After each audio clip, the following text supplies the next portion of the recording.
Sa laing balita, ang Barangay Iski Election 2026 madayon gyud karong Nobyembre 2 matud pas Comelec 7. Atensyon mga kapitan ug uban pa mga barangay officials, paminaw mo ni Reports Cristel Joy Filerca. Live report. Madayon karong Nobyembre 2, tuig 2026, ang Barangay and Sangguniang Kabataan Elections kon BSKE. Kini ang gipahibaw ni Attorney Francisco Pobe, ang Regional Director sa Commission on Elections kon Comelec 7 karong adlaw. Matud niya nga hangtod nga wa pa sila'y nadawat nga impormasyon nga ma-postpone na usab ang BSKE 2026 para kanila madayon ang piniliay.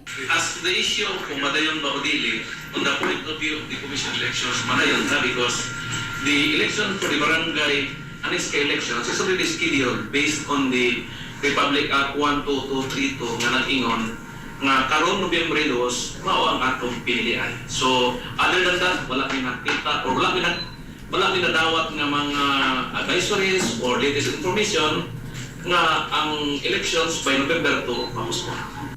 Sigun pa niya nga nahuman na sila sa mga pagpangandam sama sa pagprint sa mga balota o ang pag-ila sa mga voting precinct.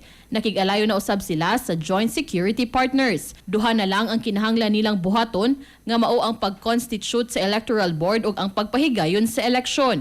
O galing ma-postpone na usab ang piniliay, matud ni Pobe nga magamit pa hinuon ang na-print na nga mga balota sa sunod nga schedule sa barangay election tungod kay manual man ang pagpahigayon ni ini. Blanco ang balota. Ang nakabutang ra gyud dito, duha ra kabutang.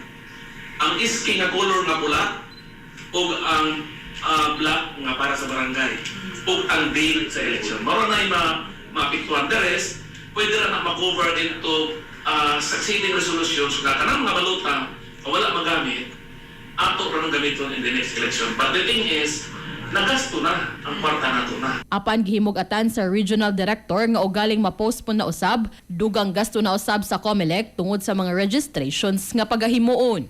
Para sa atong mga katropa nga gustong palig-uno ng immune system, malikayan ng ubo, hilan at labad sa ulo ug di makahilab sa tiyan, ang Santhone Vitamin C, the alkaline vitamin C maoy haom alang kanato mga katropa.